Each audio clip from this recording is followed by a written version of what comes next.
મિત્રો આજે આપણે આવી ગયા છે ડભોડિયા. તો ગુજરાતના બીજા નંબરનું આ મંદિર છે. પહેલા નંબરનું સારંગપુરના, બીજા નંબરનું ડભોડિયા હનુમાન દાદાના મંદિરે આપણે આવી ગયા છે. તો અમારા વિડીયોમાં તમે બના રહેજો તો તમને હનુમાન દાદાના દર્શન કરાવશું. ને આજે શનિવાર થયો છે, જય હનુમાન દાદા લખવાનું ભૂલતા નહીં. તો ચાલો મારી સાથે હું તમને હનુમાન દાદાના દર્શન કરાવું.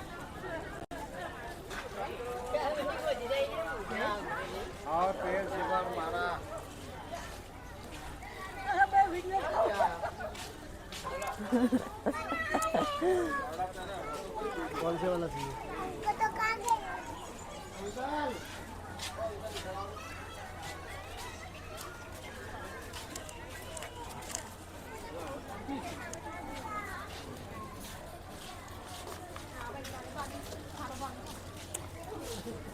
આ શું મળે છે? તો મિત્રો ગુજરાતનો બીજા નંબરનું મોટામાં મોટું હનુમાન દાદાનું મંદિર છે. તો આપણે ગેટ પણ આવી ગયો છે ને હવે હનુમાન દાદાના દર્શન કરવા આપણે જઈએ. તો તમે અમારી સાથે વિડીયોમાં બન્યા રહેજો તો તમને હનુમાન દાદાના દર્શન કરાવીએ. તો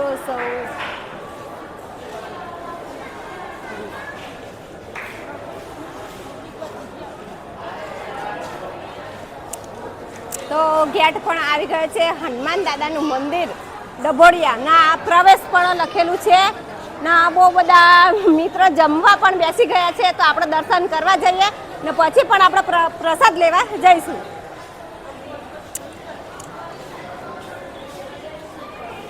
તો આજે શનિવાર થાય તો મિત્રો આપણા મંદિરનો મુખ્ય દ્વાર આવ્યો છે. આપણે દર્શન કરવા જઈએ હનુમાન દાદાના. તો ચાલો આપણે જઈએ.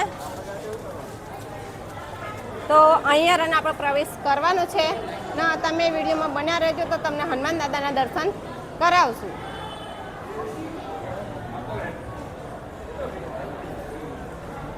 તો આ રીતના આપણે જવાનું છે લાણસારમાં. કોઈ ધક્કાધક્કી કરશો નહીં તો શાંતિથી આપણને હનુમાન દાદાના દર્શન થશે. તો તમે વિડીયોમાં બન્યા રહેજો તો તમને હનુમાન દાદાના દર્શન થશે.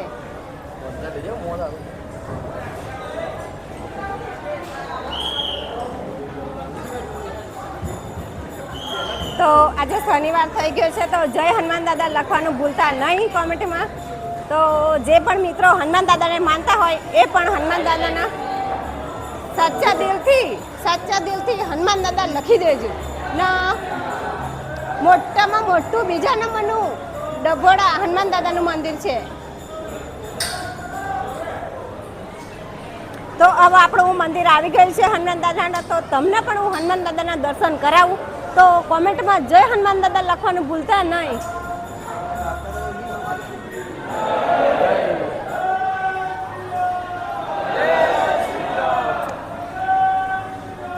જય જય શ્રી રામ.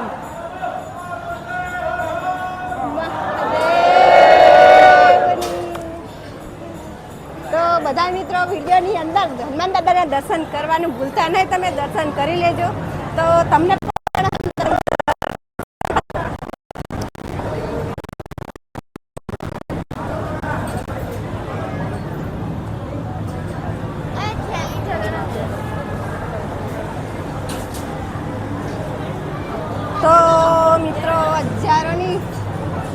હજારોની સંખ્યામાં મિત્રો બધા દર્શન કરવા આવ્યા છે હનુમાન દાદાના. આજે થયો છે શનિવાર.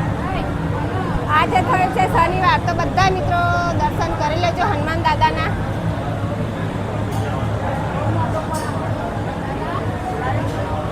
તો આપણા ગુજરાતનું બીજા નંબરનું ડભોડા હનુમાન દાદાનું મંદિર છે.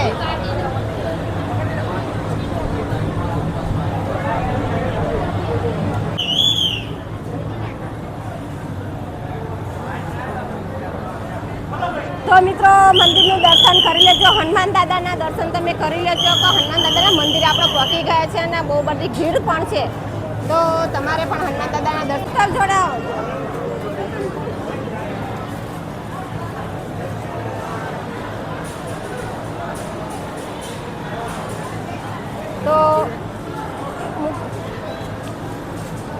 તો મિત્રો આપણા દર્શન પણ હનુમાન દાદાના કરી લીધા છે. અને જેને પણ તેલ ચડાવ હોય, સિંદૂર ચડાવ, અગરબત્તી, તો આની અંદર આપણે મૂકી દેવાનું છે. શ્રીફળ આપણે લઈ લેવાનું છે. શ્રીફળ આપણે ફોડીને પછી આપણે પ્રસાદી બનાવી લેવાની છે.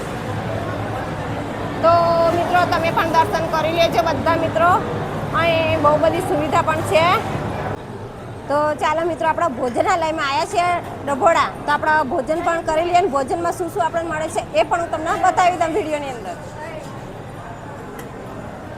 વાટકી અહીંથી લઈ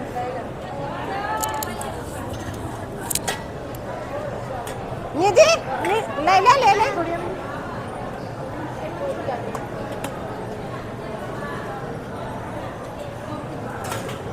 ચલો.